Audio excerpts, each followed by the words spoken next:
Well, I tried to tell people that when Cousin Barry Obama was saying, yes, we can, what he really meant was, because we can. That's why we do it, because we can. Thank you for joining us, Deadline Live. Jack Blood, your narrator, your radio gun as always. Oracle Broadcasting and Affiliates. Very happy to have Richard Gage with us on the broadcast today. He'll be with us for the next half hour. And then we're going to have Manny Badillo, our good friend, and Manny's uncle died in 9/11. Jonathan Elenoff also might drop in to give us his assessment from New World Order Report. Richard, great having you. I want to play this for you. It's going to take 2 minutes. This is a sports broadcast just slamming this football player who's a 9/11 truther, and you'll get the gist of it when I play it, and I want to get your comments. Hold on, here it is. Twitter is a loaded gun bad safety, and if you bad tweet recording. with any kind of consistency, you will tweet something regrettable. Trust me, I've blown off a few of my own toes.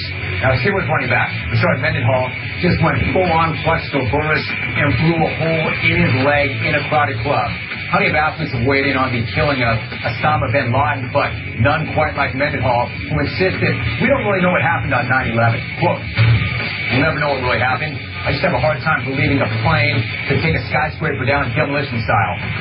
You have a hard time believing that a plane could take down a building. I mean, what are you, a structural engineer now?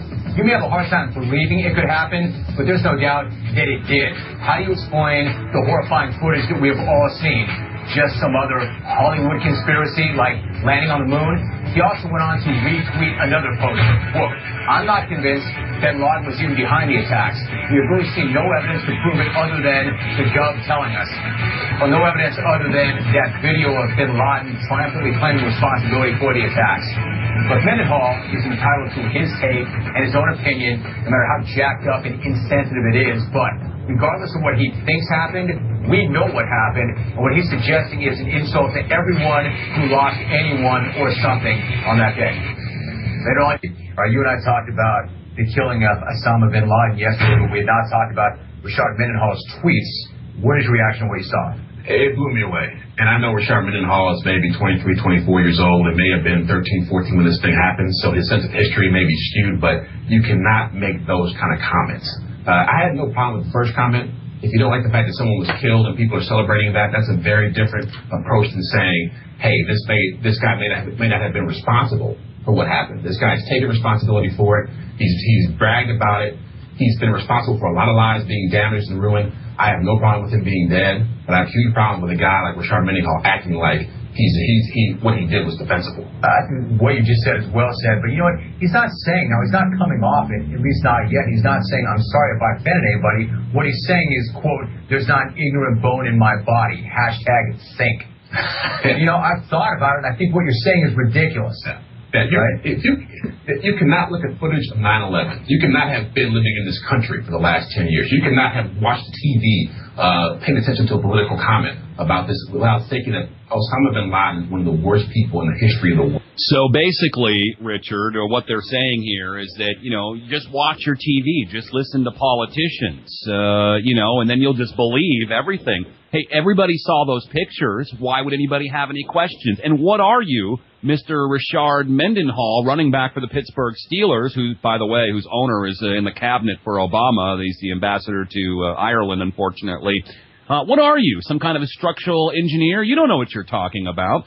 Well, I happen to have an architect who's along with 1,000+ other architects and engineers who have analyzed this thing for years, and you are the expert. So I guess it's just not very patriotic to have your own opinions in this country, is it, Richard? That's pretty scary. I mean, did you hear him say, you can't even talk about this? That's right. You can't talk about this. You're treading on heresy here.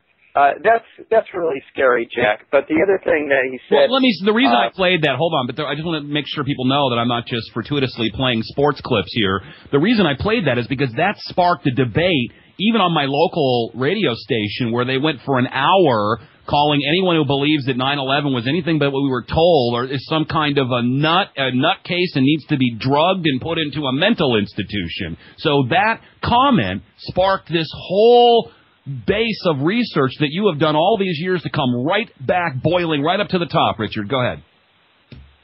I'm glad to hear that, although I have not been besieged with requests for interviews. I appreciate that you've called, and a couple of others have. But, I mean, wouldn't you think, given that there's 1,500 architects and engineers demanding a new investigation, that we would have been consulted by the media, the national mainstream media, to provide an opinion on this? There is a blackout of this story. It is very scary. And Not only that, good point. I want my listeners and whoever you can get to do this to write the Pittsburgh Steelers front office and send them documentation from architects and engineers for 9/11 Truth and tell them that you are a big fan of Richard Mendenhall and that they should leave him alone and let him say what he wants to say. He's a man. He's not a boy. He's a 23-year-old man, a professional, and he should be able to say whatever he wants. But we need to get his back on this because I think he probably feels like he's twisting in the wind. And just like all of us when we first started talking about this, to our family and our co-professionals and friends and whatnot, that we were, looked at like we were absolutely out of our minds. So he needs our support now, and the best way to do that is to send them, the Pittsburgh Steelers, Richard Mendenhall, all these people, send them the evidence from architects and engineers for 9/11 Truth. And tell them to use it. We have 25,000 years of technical credibility which can back you up. Richard did not even mention, and it would have done him a world of good had he mentioned that there are, among those 60 structural engineers that say the World Trade Center Twin Towers could not have come down that way due to plane impacts and fires. And that backs him up and everybody else who's listening. And that's all he's saying That's all he's saying is, I just don't believe it. I mean, I have questions. Are you not allowed to have questions in this country anymore? After all the lies, I've got today the whole Jessica Lynch affair, the Gulf of Tonkin. I reposted some of this so that I can help my listeners refute these talk show hosts, these neocons or whatever out there, Richard, that are saying, well, our military would never lie. What, are you saying that our military might lie and cover something up? I'm sorry, I wish it wasn't true. They're taking orders, and they've done it again and again and again and again and again, and they've been caught. So that's what we're doing here today, is to give people the evidence. We're giving them history so that they can refute. Friends, family, talk show host, editorial in the newspaper. Let me go here, Richard, too, because one of the things we've seen in this Osama bin Laden kill is very reminiscent of what happened at 9/11 at Ground Zero. They go in, they get Osama bin Laden, they dump his body into the ocean, and they burn down much of the complex, which is now turning into a shrine, so that will be demolished. Any evidence they've gotten rid of, the destruction of evidence in this case is eerily reminiscent of what happened on 9/11 at Ground Zero. Well, yeah, the FEMA report came out first, and by the time that FEMA report came out in May of 2002, well, first of all, they concluded that their best hypothesis as to how Building 7 came down has only a low probability of occurrence. Well, what was their best hypothesis? That it came down by fire and some debris from the World Trade Center towers and diesel fuel in the case of Building 7. And they say it only has a low probability of occurrence, though.